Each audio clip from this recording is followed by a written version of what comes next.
वासुदेवाय।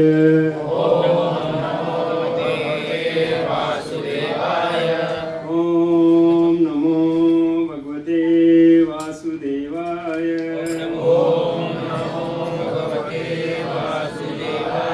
ओम नमो भगवते वासुदेवाय। नारायणं नमस्कृत्यं चैव नरोत्तमं देवीं सरस्वतीं व्यासं जयम् उदीरये। नष्टप्रायेषु अभद्रेषु नित्यं भागवत सेवया भगवती उत्तमे श्लोके भक्तिर्भवति नैष्टिकी। कृष्णाय वासुदेवाय देवकी नंदनाय च नन्दगोपकुमाराय गोविन्दाय नमो नमः। ईश्वर परम कृष्ण सच्चिदानंद विग्रह राधिराधिर्गोविन्द सर्व कारण कारणम। हरे कृष्णा कृष्णा कृष्णा हरे हरे हरे राम राम राम हरे हरे। हरे कृष्णा। तो आज हमारा श्लोक है अध्याय 2 श्लोक संख्या 3। क्लेब्यमास्मगमय पार्थ नेतत् त्वयि उपपद्यते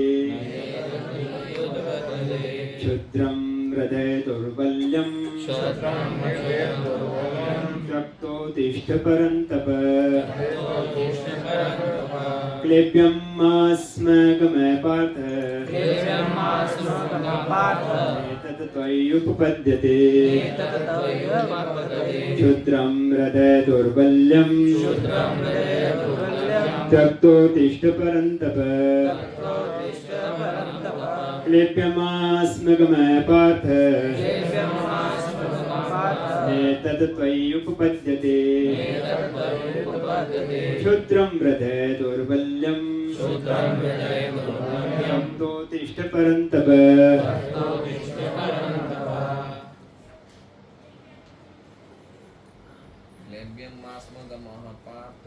क्लेब्यमास्मगमः पार्थ नेतत् त्वयि उपपद्यते क्षुद्रं हृदय दौर्बल्यं त्यक्तोत्तिष्ठ परन्तप।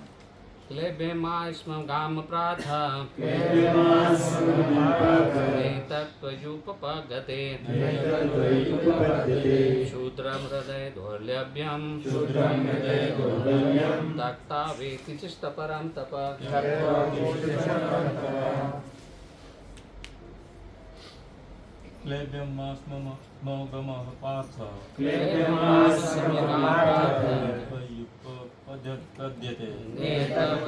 उपपद्यते क्षुद्रं हृदय दौर्बल्यं त्यक्तोत्तिष्ठ परन्तप। क्लेब्यमास्मगमः पार्थ नेतत् त्वयि उपपद्यते क्षुद्रं हृदय दौर्बल्यं त्यक्तोत्तिष्ठ परन्तप। क्लेब्यमास्मगमः पार्थ नेतत् त्वयि उपपद्यते क्षुद्रं हृदय दौर्बल्यं त्यक्तोत्तिष्ठ परन्तप।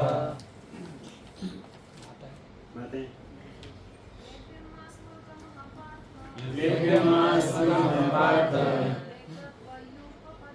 नेतत् त्वयि उपपद्यते क्षुद्रं हृदय दौर्बल्यं त्यक्तोत्तिष्ठ परन्तप। क्लेब्यमास्मगमः पार्थ नेतत् त्वयि क्षुद्रं हृदय दौर्बल्यं तत्त्वोत्तिष्ठ परन्तप क्लेशमास्मरमापारम् नैतद्वयुपपद्यते क्षुद्रं हृदय दौर्बल्यं तत्त्वोत्तिष्ठ परन्तप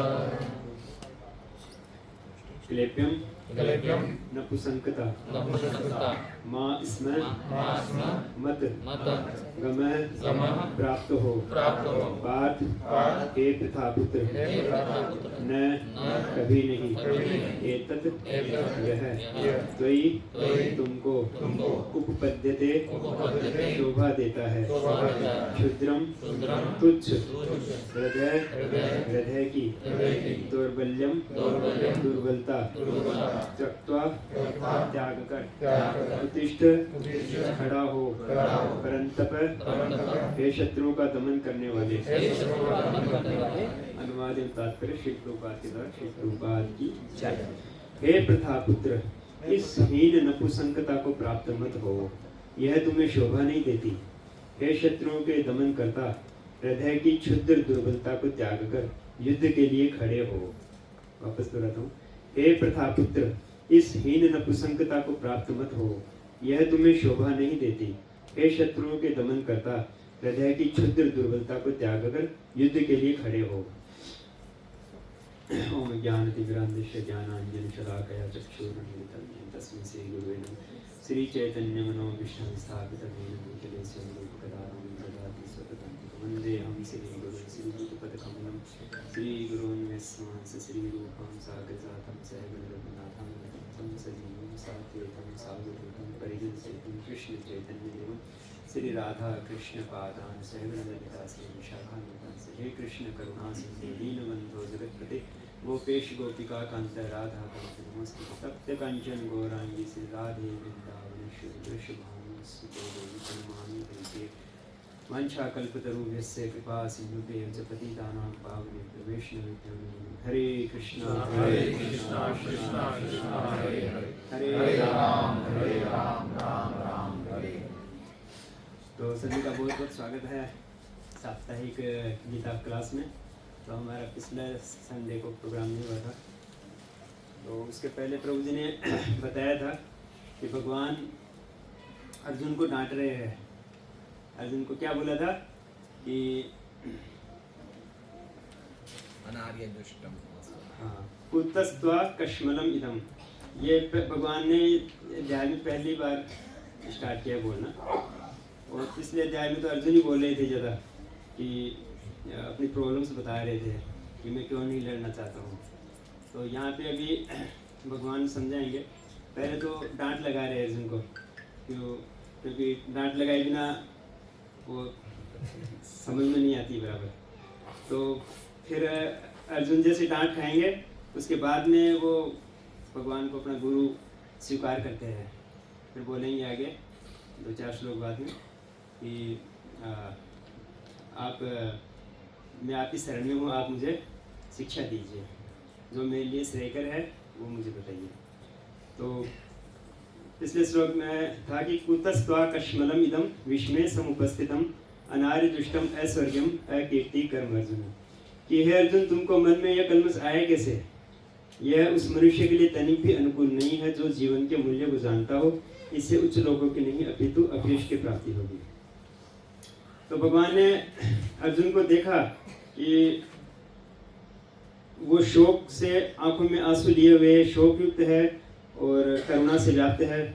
फिर भगवान ने ये पहली डांट ये लगाई थी इस 2 संडे पहले, और आज डांट लगा रहे हैं कि तुम इस हीन नपुंसकता को प्राप्त मत हो। नपुंसकता एक प्रकार से गाली है। जो सामान्य व्यक्ति भी अगर कोई किसी को नपुंसक बोलेंगे तो उसको बहुत खराब लगेगा, क्योंकि ये अयोग्यता की निशानी है। एक तरह से नपुंसक है जो व्यक्ति शौर्यवानी है, पराक्रमी नहीं है, अपने कर्तव्य का पालन नहीं कर सकता है, या उसमें वो जो योग्यता होनी चाहिए वो नहीं है उसके अंदर। जैसे किसी पुरुष में पुरुषत्व नहीं है, या कोई व्यक्ति अपने कर्तव्य का पालन बराबर नहीं कर रहा है, अपने पराक्रम से हीन हो रहा है, तो ये उसको एक गाली है। जैसे सामान्य व्यक्ति भी उसको सहन नहीं कर सकता है। तो अर्जुन तो एक महान पराक्रमी योद्धा थे, जो पूरे विश्व में उनके समान कोई योद्धा नहीं थे, और उनके लिए ये शब्द बोलना बहुत बड़ी बात है। तो ये भगवान ने उनको ये कहकर डांटा है कि तुम्हारे मन में ये नपुंसकता के विचार कैसे आए, ये तो तुमको शोभा नहीं देता है। कोई सामान्य व्यक्ति अगर ऐसी बात करेगा, सामान्य कोई सैनिक है, तो वो अगर ऐसी बात करेगा डर के मारे भाग जाएगा या युद्ध नहीं करेगा, तो वो समझ में आता है। परंतु तुम तो एक क्षत्रिय हो और साथ में महान योद्धा हो। फिर अर्जुन को 2 शब्द से भगवान संबोधित करे यहाँ पे। एक तो अर्जुन को कहा है कि पार्थ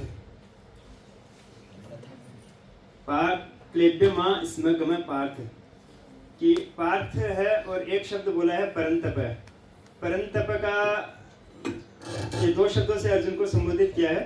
तो परंतप का अर्थ है कि जो शत्रुओं के लिए विनाशकारी है और शत्रुओं को तपाने वाला है, मतलब उसके सामने शत्रु ठहर नहीं सकते हैं, और या तो वो मारे जाएंगे या घायल होंगे या भाग जाएंगे, वो उसके सामने ठहर नहीं सकते हैं। शत्रु उसके सामने डर जाते हैं एकदम। तो परंतप एक शब्द का यह अर्थ है। और उन्होंने अनेक तपस्याएं की थी, जो महाभारत युद्ध के पहले भगवान ने के निर्देश से अर्जुन ने बहुत तपस्या की थी। उनको पता था कि भविष्य में ऐसा युद्ध हो सकता है। तो शिव जी से उन्होंने अनेक पाशुपतास्त्र प्राप्त किया था, और स्वर्ग में जाके उन्होंने तपस्या की थी। तो एक ये तपस्या के रूप में, और एक वो शत्रुओं को दमन करने के रूप में ये शब्द भगवान ने कहा है कि तुम इतने परंतप हो, तुम से कोई शत्रु तुम्हारे सामने ठहर नहीं सकता है, और तुम ऐसी बात कर रहे हो कि मैं युद्ध नहीं करूंगा। ये कायरों की जैसी विचार तुम्हारे मन में आए कैसे? और एक शब्द भगवान बता रहे हैं पार्थ से अर्थ है कि उनकी बुआ का बेटा है। तो उनकी बुआ का नाम था प्रथा, कुंती महारानी का एक नाम प्रथा भी है। तो प्रथा का पुत्र है, इसलिए वो पार्थ है अर्जुन। तो भगवान से और अर्जुन का रक्त संबंध है एक तरह से।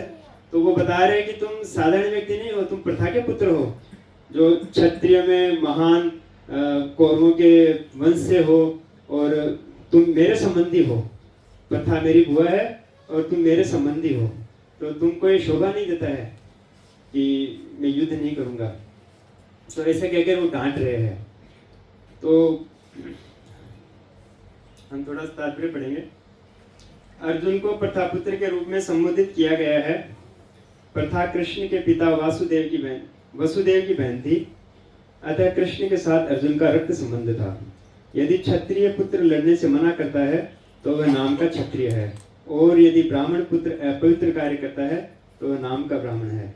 ऐसे क्षत्रिय तथा ब्राह्मण अपने पिता के अयोग्य पुत्र होते हैं। अतः कृष्ण यह नहीं चाहते थे कि अर्जुन अयोग्य क्षत्रिय पुत्र कहलाए।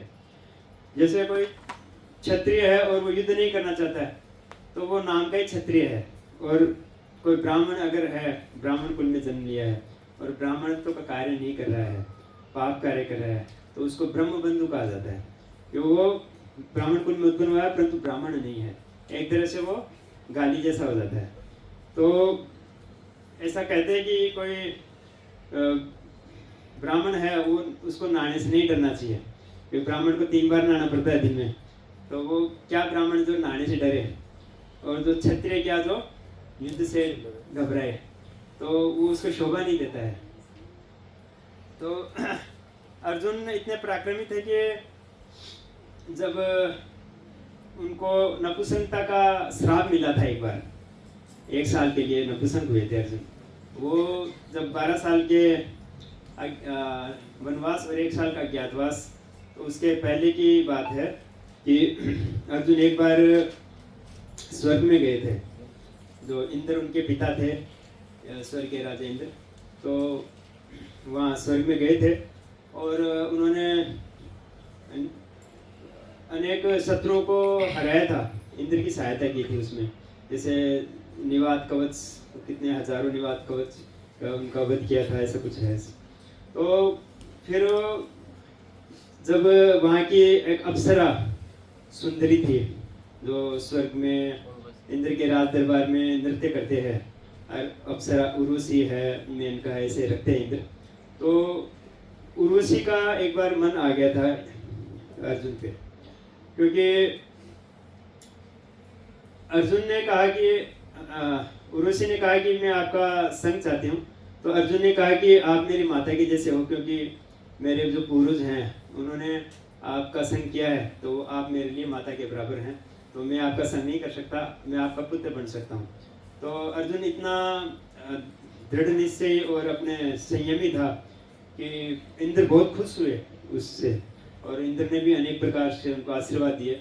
और चूंकि उर्वशी की इच्छा पूरी नहीं हुई थी तो उर्वशी को क्रोध आया। तो बोलते हैं ना कि इच्छा पूरी नहीं होती तो क्रोध आता है, और इच्छा पूरी हो जाती है तो लोभ बढ़ता है, गीता में आता है। तो उनको क्रोध आया और बोले कि ठीक, आप नपुंसक हो जाओ। तो उनको 1 साल का नपुंसक का श्राप दिया। तो अर्जुन ने उसको स्वीकार किया, परंतु अपने धर्म से कॉम्प्रोमाइज नहीं किया। तो उनके अर्जुन के लिए ये श्राप भी वरदान बन गया। वरदान कैसे हुआ?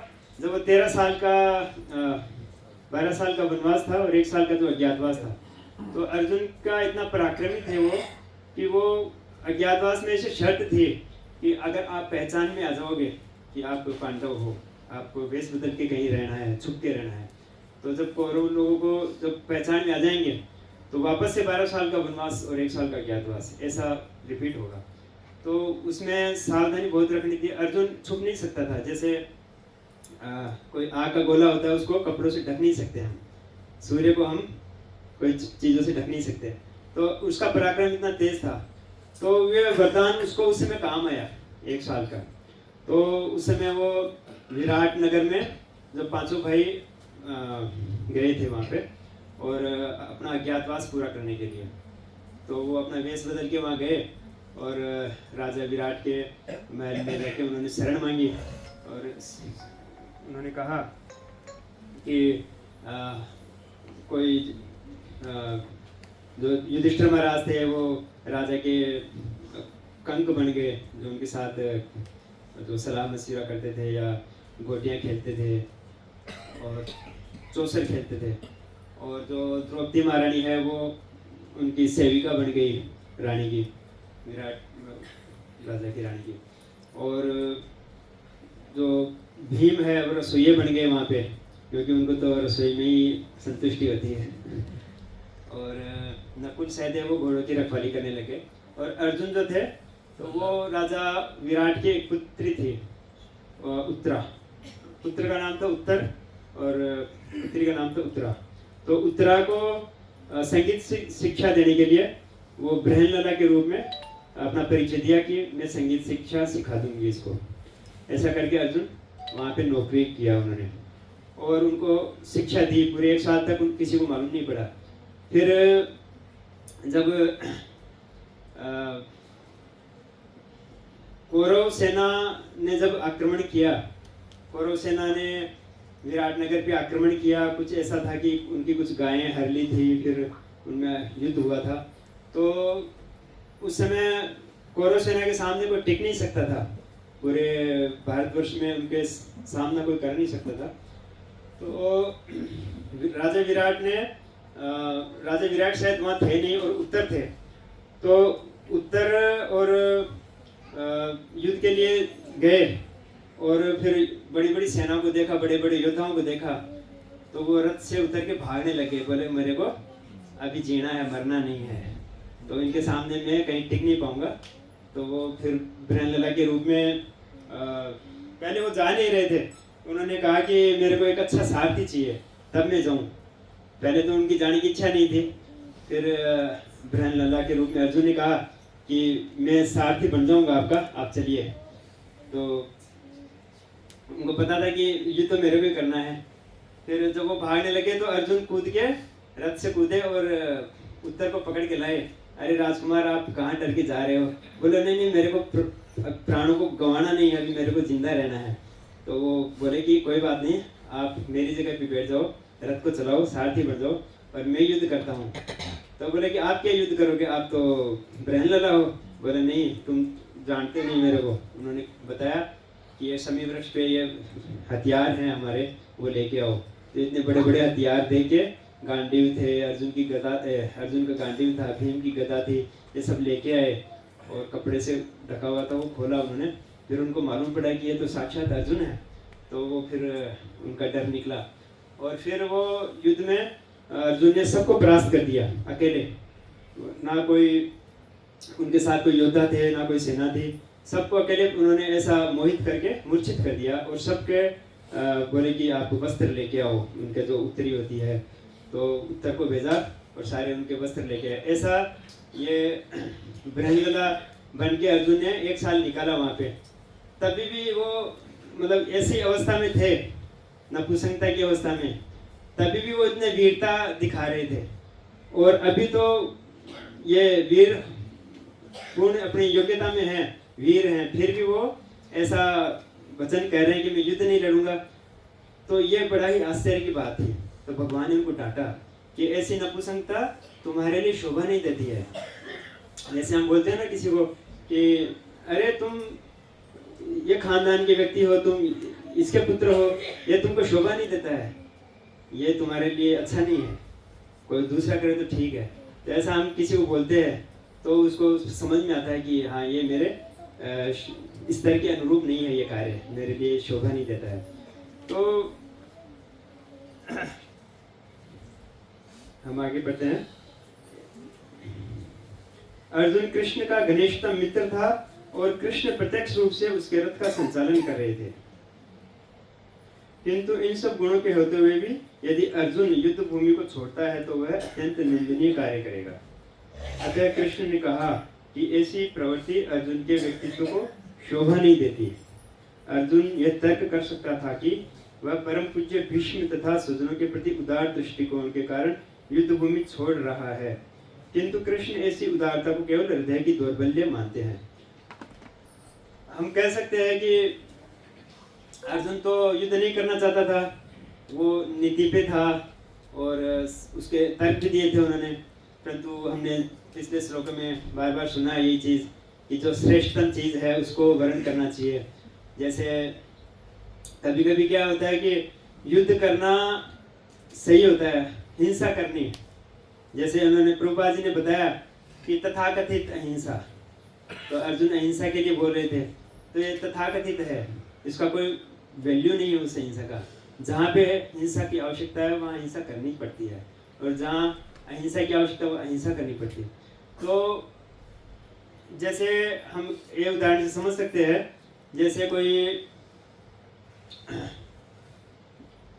कसाई गाय के पीछे भाग रहा है उसको पकड़ के मारने के लिए। गाय आगे भाग रही है और वो किसी गली में चली जाती है और वो थोड़ी देर बाद में उसको पीछे पीछे भागता हुआ आ रहा है, और वहाँ कोई साधु बैठे हुए हैं और वो अपना ध्यान जप कर रहे हैं जो भी है। तो वो उनको पूछते हैं कि गाय किधर गई, महाराज गाय किधर गई, जल्दी बताओ। हाथ में उसके तलवार है। तो वो साधु, अगर साधु का गुण क्या होता है, झूठ नहीं बोलना, सत्य वचन। तो अगर वो शास्त्र के अनुसार वो सोचेगा कि मेरे को सत्य बोलना है, तो वो अगर बोल देगा गाय इधर गई है, तो उसको गाय का हत्या का पाप लगेगा। उस समय वो सत्य सत्य नहीं है, उस समय वो पाप है। वो उसको ऐसे बोलना पड़ेगा, गलत झूठ बोलना पड़ेगा या सही नहीं बताना पड़ेगा। तो समय उसका उद्देश्य क्या है, जो भी नीति शास्त्र होते हैं उसका उद्देश्य क्या होता है, कार्य से ज्यादा उसका उद्देश्य महत्वपूर्ण होता है। ऐसा बोलते हैं कि 70, 80, 90% उसका उद्देश्य के अनुसार हमको कर्मफल मिलता है।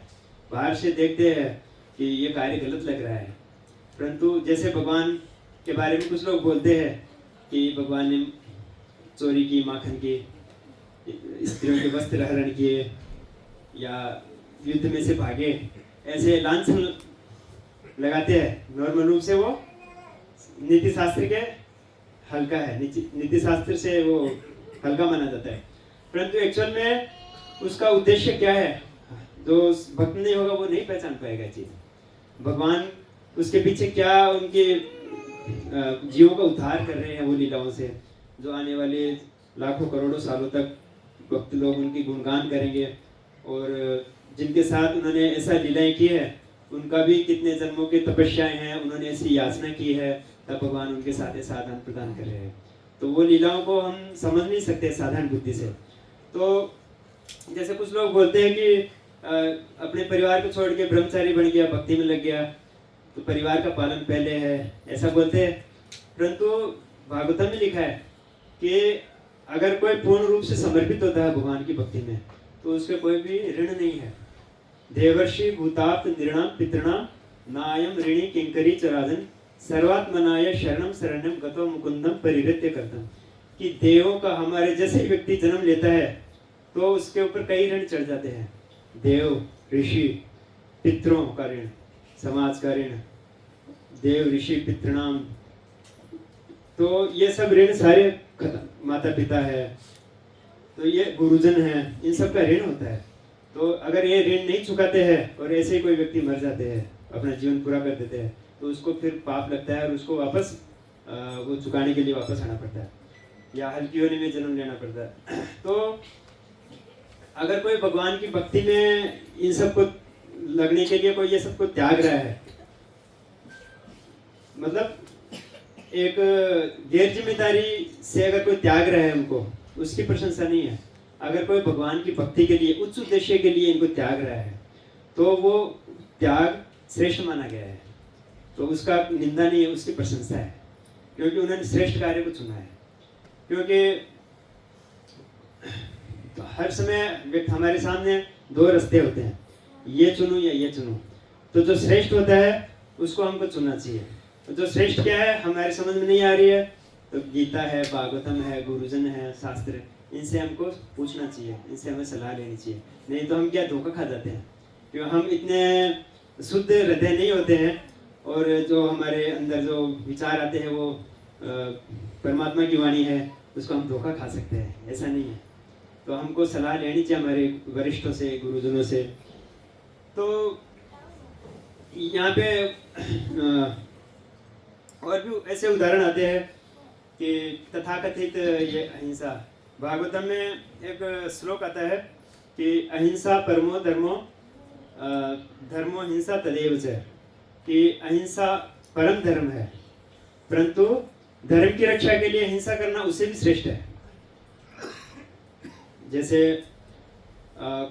कोई किसी के साथ अत्याचार कर रहा है, कोई हम जा रहे रास्ते में, या किसी के साथ कोई किसी स्त्री को जबरन उसको छेड़ रहा है कोई व्यक्ति, तो उसको वहाँ पे हिंसा करनी पड़ेगी, उसको वो चुप नहीं रह सकता, क्योंकि जो सही व्यक्ति है, जो सज्जन व्यक्ति की चुप्पी है वो दुर्जनों का बल है। सज्जन व्यक्ति अगर चुप रहेगा तो दुर्जन व्यक्ति का बल बढ़ता है, उसका विरोध करना ही चाहिए, यथाशक्ति विरोध करना चाहिए, अपनी वाणी से, शारीरिक शक्ति है तो शारीरिक शक्ति से। तो यहाँ पे भगवान बोल रहे हैं कि धर्म की रक्षा के लिए मैं तुमको युद्ध करने के लिए कह रहा हूँ, और मैं कह रहा हूँ, मतलब भगवान की वाणी क्या है, साक्षात धर्म है, धर्मम तो साक्षात भगवत प्रणीतम। भगवान यहाँ वो हिंसा करने के लिए नहीं कर रहे हैं, और जिनको भगवान युद्ध में मार डालना चाहते हैं उनसे भी भगवान का नफरत नहीं है, भगवान सबके लिए समान है। समोहम सर्वभूतेषु नामे दृष्टोति न प्रिय ये भजन्ति तो मां भक्त्या मयि तेषु चाप्यहम्। क्योंकि किसी के माध्यम से भगवान को कार्य कराना है। भगवान ने ये नहीं कहा कि तुम मेरे मित्र हो इसके लिए मैं तुम्हारे साथ हूँ। भगवान धर्म का पालन कर रहे थे अर्जुन, इसलिए भगवान उनके साथ है, वो भगवान की बात मान रहे थे। तो अब जैसे हम देखते हैं, जैसे कोई सेना के अंदर कोई सैनिक है और वो युद्ध में अगर कोई सामने वाले शत्रु को वध कर देता है और बड़ा पराक्रम दिखाता है तो उसको मेडल दिए जाते हैं, परमवीर चक्र, भारत रत्न, ऐसे उसको मेडल मिलते हैं। और वही व्यक्ति अगर घर पे आके अगर किसी पड़ोसी से कोई झगड़ा हो जाता है या कोई किसी से गांव में किसी से झगड़ा हो जाता है तो वो उसका व्यक्तिगत झगड़ा है, उसका सरकार से उसका कोई लेना देना नहीं।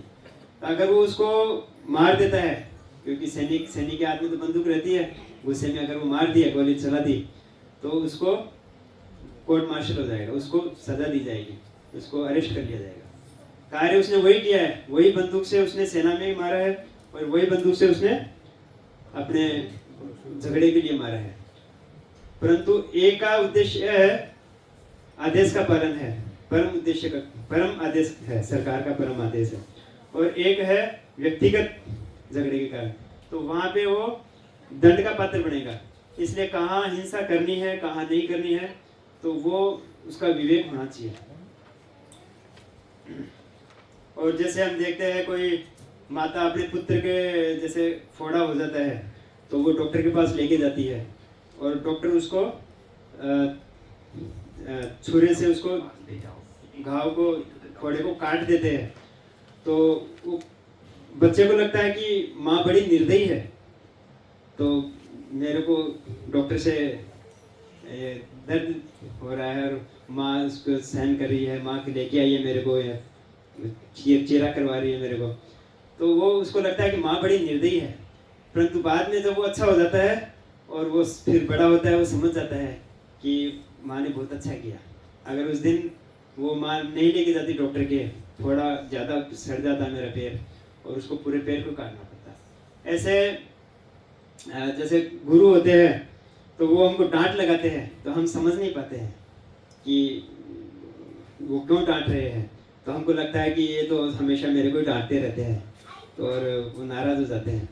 तो वो उसके भले के लिए है, उसका अगर गुरु की डांट है वो उसका अंत भला ही होगा उसे।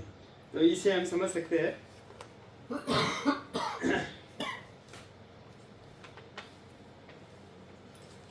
और प्रभुपाद जी कहते हैं कि करुणा का उपयोग कहाँ करना चाहिए। तो हम जैसे भागवतम में देखते हैं कि भरत महाराज की कहानी आती है। भरत महाराज ने क्या किया था कि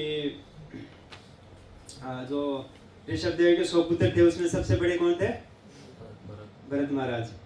तो भरत महाराज इतने यशस्वी उन्होंने राज्य किया था, तो इतने पराक्रमी थे कि उनके नाम से भारतवर्ष नाम पड़ गया। तो जब वो पूरी युवानी में थे और सब पूरे पृथ्वी पर राज्य कर रहे थे, अच्छा परिवार था, सब कुछ अच्छा था, फिर भी उनको भगवान की भक्ति में इतना रस आया कि वो जब 9 स्तर होते हैं भक्ति के, आदो श्रद्धा, ततो साधु संग, अनर्थ निवृत्ति, और आदो श्रद्धा ततो साधु संग, भजन क्रिया, अनर्थ निवृत्ति, निष्ठा, रुचि, भाव, प्रेम, ये सब स्तर होते हैं। तो अभी तो हम दूसरे तीसरे स्टेज पे अटके हुए हैं। तो वो ये सब भाव स्तर तक आ गए थे, 8वें स्तर तक आ गए थे। तो उस स्तर पे आके उन्होंने अपना पूरा राज्यपाट त्याग दिया, अपने सब परिवार को त्याग दिया और जंगल में तपस्या करने के लिए आ गए। और वहाँ झोपड़ी बना के नदी के किनारे पे रहते थे और अपनी तपस्या करते थे। फिर एक दिन उन्होंने देखा कि एक हिरण का बच्चा, हिरण ही है, उस नदी में पानी पी रही है, तो पीछे से शेर जोर से दहाड़ा। तो शेर की दहाड़ सुन के हिरनी डर गई और वो गर्भवती थी, उसके पेट में बच्चा था। तो वो छलांग लगाती है उसकी डर से, शेर के डर से, और छलांग लगाने के समय क्या होता है, वो बच्चा नदी में गिर जाता है और वो छलांग लगा के नदी के उस पार गिर जाती है और मर जाती है। तो भरत महाराज सब देख रहे थे पास में बैठे, तो उनको दया आई, नदी से वो बच्चे को निकाला और उन्होंने देखा कि उसकी माँ तो मर गई है, इसका रक्षा कौन करेगा, कोई भी भेड़िया कोई शेर खा जाएगा। तो उन्होंने अपने पास रख लिया बच्चे को और उसका पालन पोषण करने लगे। तो उन्होंने दया की, तो उन्होंने कोई गलत काम किया क्या? गलत काम नहीं किया ना। तो ये उन्होंने गलत काम किया है क्योंकि वो उनसे आसक्त हो गए। किसी का सेवा करना, किसी का रक्षा करना, या किसी की देखभाल करना, तो ये एक तरह से अच्छा ही माना जाता है, परंतु उनके लिए अच्छा नहीं था, क्योंकि वो उनका उद्देश्य ऊंचा था। वो भगवत प्राप्ति के लिए सब कुछ छोड़ के आए थे, परिवार को छोड़ दिया, फिर हिरण में आसक्त हो गए। फिर हिरण में आसक्त ऐसे हुए कि पूरा ही उनका भक्ति छूट गया, क्योंकि वो अकेले थे, उनको कोई भक्तों का संग नहीं था, तो कौन बोलने वाला है, कोई कौन कान खींचने वाला है। तो वो फिर उनके साथ साथ घूमते थे, हिरण को खिलाते थे, हरी हरी नरम नरम घास खिलाते थे, उसको सहलाते थे, उसके साथ सोते थे, उसके साथ दौड़ते थे, तो उसका बड़ा ध्यान रखते थे। कहीं भी आते जाते थे उसको लेके जाते थे, साथ मिलाते थे। तो ऐसा करके कि उसमें आसक्त हो गए। तो हम देखते हैं आजकल तो उसमें इतना आसक्त हो गए कि वो फिर एक दिन क्या, हिरण का बच्चा आया नहीं, तो वो बड़ी दूर चला गया और फिर वो आया नहीं वापस। तो उसको बड़ा, भरत महाराज को बड़ा दुख हुआ कि कहीं उसको कोई खा तो नहीं गया, क्या मैंने उसका अच्छे से ध्यान नहीं रखा। वो आत्मग्लानि होने लगे, और वो जैसे किसी पुत्र के वियोग में कोई मर जाते हैं, ऐसे वो प्राण त्यागते समय उनको हिरण का याद आया। तो उन्होंने अंतकाले च मामेव यम यम वापि स्मरण भावम त्यज्यत अन्ते कलेवरम तम तमेवेति कौन्तेय तदा तद्भाव। अंत समय में जो व्यक्ति जिस भाव का स्मरण करता है, जिस चीज का स्मरण करता है, वो भाव के अनुसार उसको अगली योनि मिलती है। तो हिरण के चिंतन में उन्होंने शरीर त्यागा, तो अगली योनि कौन सी मिलनी चाहिए उनको, हिरण की मिलनी चाहिए। तो आजकल जैसे घरों में कोई कुत्ते पालते हैं या कोई दूसरे जानवर पालते हैं, तो उनमें हम किसी की भी सेवा करेंगे तो उसमें आसक्ति स्वाभाविक हो जाती है, ऐसा नहीं है कि नहीं होती है। तो वो उनको पालते हैं, तो किस में आसक्ति, उसकी आसक्ति अंतकाल में होगी और वो शरीर त्याग देगा, तो उसकी क्या गति होगी हम सोच नहीं सकते। उसका हजारों करोड़ों रुपए का पैसा क्या काम आएगा अंत समय में। अगर वही कुत्ते का चिंतन कर रहा है तो अंत समय में अगला जीवन कुत्ते का मिलेगा उसको। ये तो भगवान ने गीता में कहा है कि अंतकाले च मामेव स्मरण मुक्त्वा कलेवरम, कि जो मेरा स्मरण करेगा मेरे धाम आएगा, और जो जैसा स्मरण करेगा उसी सुगति को प्राप्त होगा। तो उनका ये जो दया भाव है वो तथाकथित दया भाव था, उनका प्रशंसनीय नहीं था, वो प्रशंसा के योग्य नहीं था। तो एक बार ऐसे सुना मैंने कि एक बार कोई गोस्वामी थे, वृंदावन में गए थे, तो उन्होंने कहीं पे आश्रम पे कहीं पे रुके हो, और उनके आश्रम में वो शरण ली कि मैं आप यहाँ पे रहना चाहता हूँ और भक्ति करना चाहता हूँ, आप मुझे शरण दीजिए, मैं आपका शिष्य बनना चाहता हूँ। तो वो बोले ठीक है, आप यहाँ पे रहिए, जब कीजिए यहाँ पे बैठ के। तो बाहर द्वार पे कोई आया मांगने के लिए, भिक्षा मांगने के लिए, तो वो उठ के जब को छोड़ के उठ के भिक्षा देने के लिए चले गए। तो उनके गुरु इतने क्रुद्ध हो गए, उनको उनका गुस्सा आया कि बोले कि अभी अभी मेरे आश्रम से निकल जाओ तुम। बोले क्या हुआ, क्या गलती होगी मेरे से? बोले कि तेरे को किस लिए रखा मैंने, भजन करने के लिए रखा है, तो ये दूसरे काम में क्यों दिमाग लगा रहे। तो ऐसा उनको डांटा जोर से। तो ये किसी जब कोई महान उद्देश्य के लिए कोई कार्य कर रहे हैं, तो फिर छोटी मोटी अगर कोई छूट जाता है, कोई भी हमारा कर्तव्य है कोई भी, तो उसके लिए हमको विचार नहीं करना चाहिए, क्योंकि हमारा उद्देश्य ऊंचा है। जैसे पहले भी ये बताया था कि जैसे हम कहीं जा रहे हैं, रास्ते में किसी से झगड़ा हो जाता है, तो हम उसको क्या बोलते हैं, छोड़ो छोड़ो जाने दो, मुझे जल्दी जाना है, मुझे जल्दी पहुंचना है, मेरी ट्रेन है, मेरी फ्लाइट है, जो भी है। तो ऐसे हम उसको इग्नोर कर देते हैं। तो उस भरत महाराज को भी ये सोचना चाहिए था कि मैं भगवान की भक्ति के लिए आया हूँ यहाँ पे, और वापस वही कार्य कर रहा हूँ जो मैं परिवार में रह के कर रहा था। तो उनका पता नहीं हुआ, फिर उनको हिरण का शरीर मिला और उन्होंने भक्ति की थी, तो उनको सब याद था। फिर उनको फिर वापस एक मनुष्य का शरीर मिलता है ब्राह्मण परिवार में, तो फिर उनका उद्धार होता है, फिर वो भगवत धाम प्राप्त करते हैं। तो ऐसा उनका कितना, ये सब स्टोरी क्यों आती है, ये हमको सिखाने के लिए आती है। भागवत में है, इतनी स्टोरियाँ हैं, तो ये हमको सिखा रहे हैं कि मनुष्य जीवन का उद्देश्य क्या है, हम कैसे उसको प्राप्त कर सकते हैं, जगह जगह पे दिया हुआ है। तो ये शोभा नहीं देता है, ये भगवान ने कहा है ना, ये तुमको शोभा नहीं देता है। तो जैसे हम कह सकते हैं कि हमने गुरु महाराज को वचन दिया है 16 माला जप करने का, 4 नियमों का पालन करने का, तो हम कोई वचन तोड़ते हैं तो हमारे गुरु डांटते हैं कि तुम दीक्षित भक्त हो, ये तुमको शोभा नहीं देता है। तो हम बोल सकते हैं किसी को कि अरे तुम तो इतने अच्छे भक्त हो, ये तुमको शोभा नहीं देता है, तुम मंगला आरती में नहीं आ रहे हो, ये तुमको शोभा नहीं देता है। तुम दीक्षित हो, तुम बाहर का खा रहे हो, ये तुमको शोभा नहीं देता है। तुम 10 साल हो गए तुमको, तुम गीता भागवत नहीं पढ़ रहे हो, ये तुमको शोभा नहीं देता है।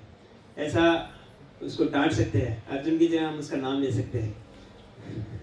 जैसे हम बोल सकते हैं, रंजीत तुम ये क्या कर रहे हो, तुम बुक डिस्ट्रीब्यूशन में नहीं आ रहे हो, ये तुमको शोभा नहीं देता है। तो अभी मैराथन चल रहा है, मैराथन में नहीं आ रहे हो, तो ऐसा थोड़ा सा हम तात्पर्य बचा पढ़ते हैं। अर्जुन ये तय कर सकता था कि वह परम पूज्य भीष्म तथा स्वजनों के प्रति उदार दृष्टिकोण के कारण युद्ध भूमि छोड़ रहा है, किंतु कृष्ण ऐसी उदारता को केवल हृदय की दौर्बल्य मानते हैं। ऐसी झूठी उदारता का अनुमोदन एक भी शास्त्र नहीं करता है। अतः अर्जुन जैसे व्यक्ति को कृष्ण के प्रत्यक्ष निर्देशन में ऐसी उदारता या तथाकथित अहिंसा का परित्याग कर देना चाहिए। तो एक बार क्या था कि जब अज्ञातवास में ये वनवास काल के समय कुंती महारानी तो महल में रहते थे धृतराष्ट्र महाराज के सानिध्य में, और उनके जो पुत्र थे, 5 पुत्र और द्रौपदी, वो वनवास में थे। तो भगवान कृष्ण उनसे अपनी बुआ कुंती से मिलने के लिए आए थे। तो कुंती महारानी ने उनको कहा था भगवान को कि मेरे पुत्र अर्जुन को ये संदेश देना कि छत्राणी जिस दिन के लिए पुत्र जनती है, पुत्र पैदा करती है, वो समय आ गया है। तो उनको अर्जुन को ये संदेश भिजवाया था कुंती महारानी ने। तो ये क्षत्रियों के लिए एक ललकार को जो अस्वीकार करता है वो बहुत ही कायर माना जाता है। जैसे हम देखते हैं कि बलराम जी भी जब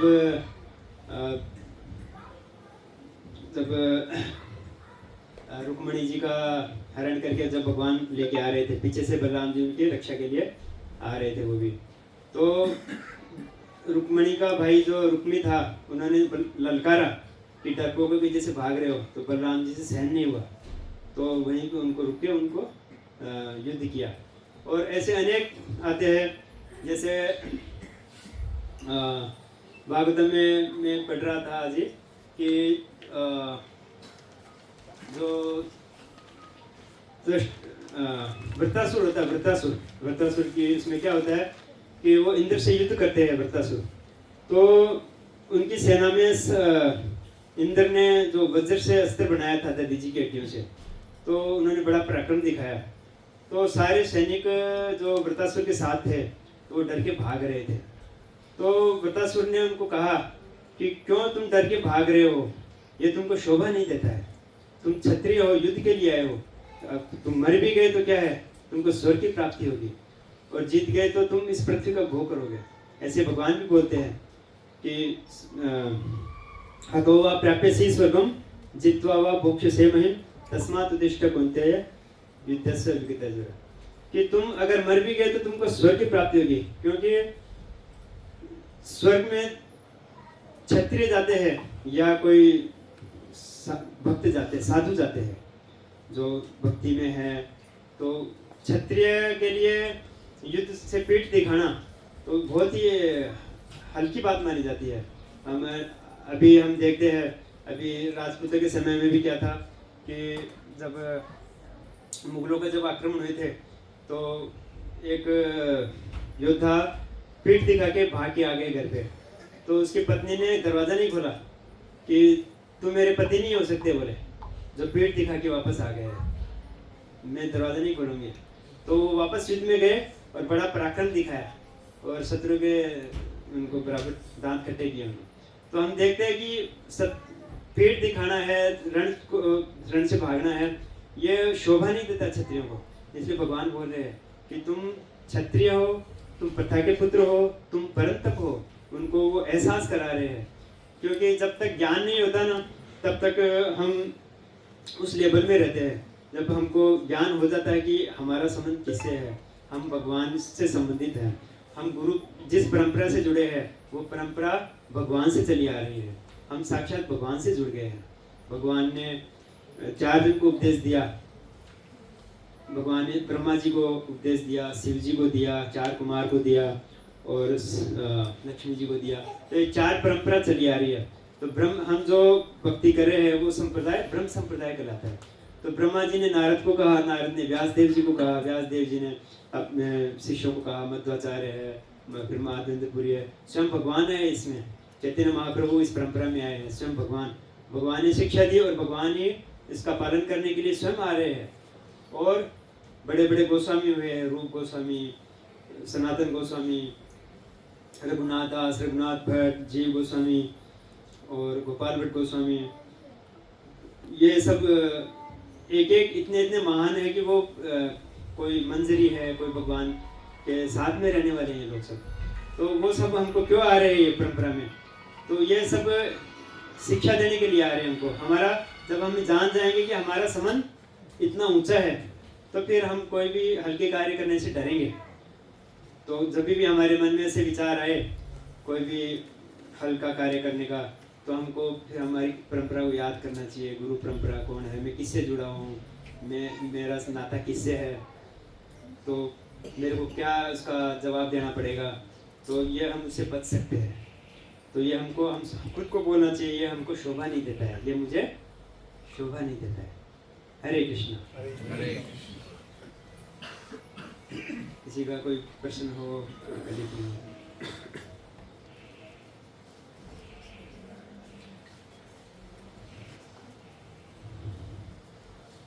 तो कुछ बोलेंगे?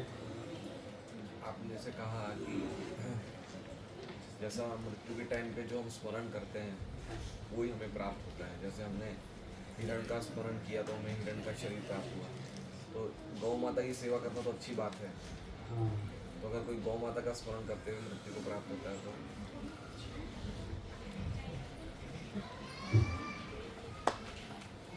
आप ही बताओ।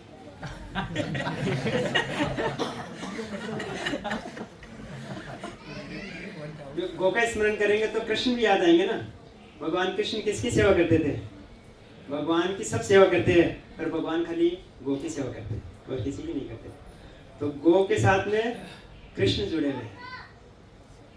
गौ और कृष्ण से मतलब अलग नहीं है। गौ को देखते कृष्ण याद आएंगे और कृष्ण की छवि देखेंगे तो गौ याद आएंगे।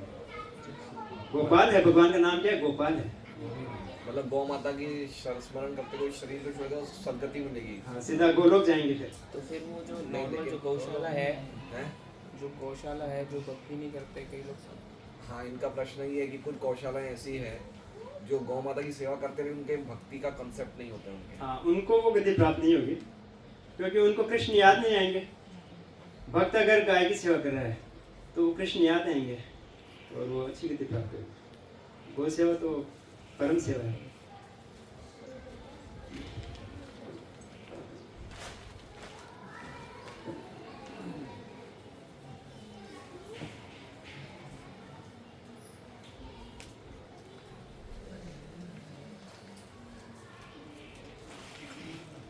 कि व्यक्ति को देखना चाहिए कि वो किससे संबंधित है और उसके हिसाब से उसे ड्यूटी करनी चाहिए, है ना। जैसे उन्हें बताया गया, उन्हें याद दिलाया गया कि देखो तुम परम तप हो, तुम पार्थ हो, है ना, तो तुम्हारा किससे संबंध है। उसी प्रकार से प्रभु जी ने बताया कि अगर हम अपने आप को भक्त समझ रहे हैं तो हमें समझना चाहिए कि हमारी किस परंपरा से संबंध है। हमारी परंपरा में कितने महान आचार्य हुए जो क्या कहते हैं 24 घंटे में से 22-23 घंटा सेवाएं करते थे, 1-2 घंटा सोते थे।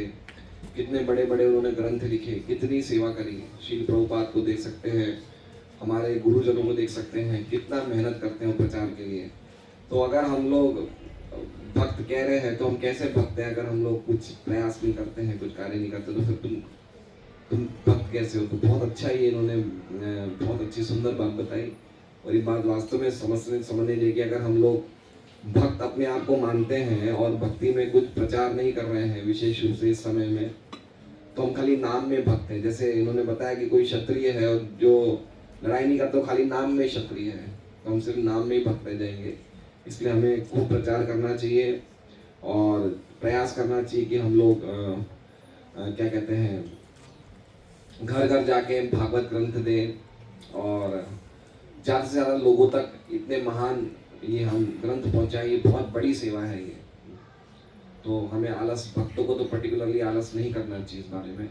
बहुत अच्छा प्रवचन था। और ये बात भी बताया कि इस प्रकार से अगर हम मृत्यु के टाइम पे भगवान का स्मरण नहीं रखते हैं तो हमारी क्या गति होती है। बहुत इंपॉर्टेंट बात है। यम यम वापि स्मरण भावम तजत तंते कलेवरम तम तमेवेति कौन्तेय सदा तद्भाव भाविका। तो बहुत ज़्यादा गलतफहमियां हैं सामान्य लोगों को। कोई लोग ये सोचते हैं कि आत्मा ही परमात्मा है ना, और कोई लोग सोचते हैं कि मेरे हृदय में तो भगवान है, मुझे भक्ति करने की क्या जरूरत है। तो अगर हम लोग सही चीज का प्रचार नहीं करेंगे तो लोग दुष्प्रचार से प्रभावित हो जाएंगे और उनको अधोगति की प्राप्ति होगी। इसलिए हमें खुद को भी समझना चाहिए कि कितना जरूरी है हमारी भक्ति में प्रचार के लिए स्थान कितना जरूरी है। तो हमें खुद को भी प्रचार करना चाहिए और खुद को आचरण करना चाहिए।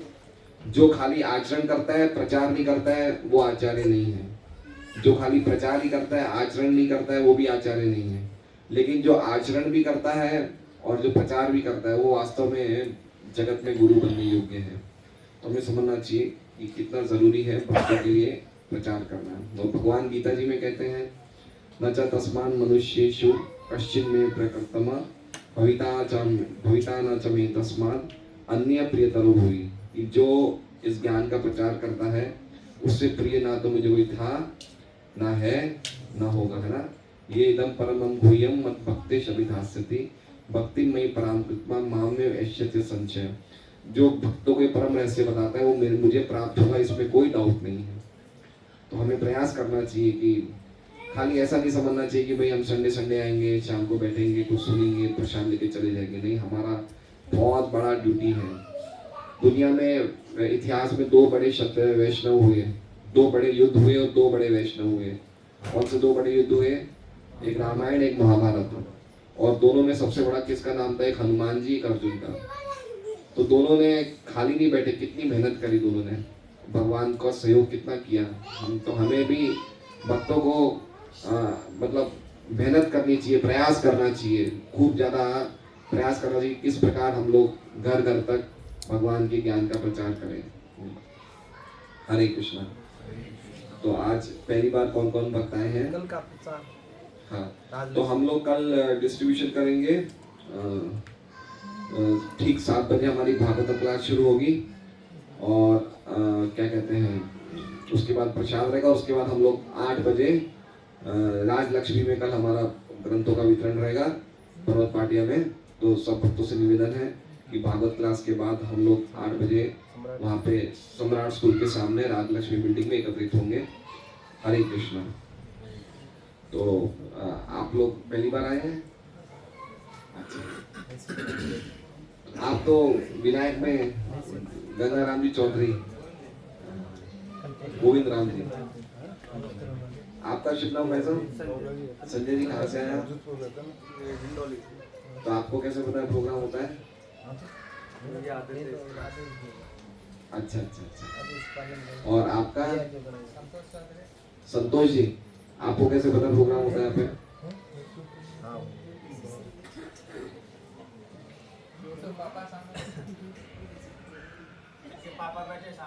इनके पापा? आपके पिताजी कौन है?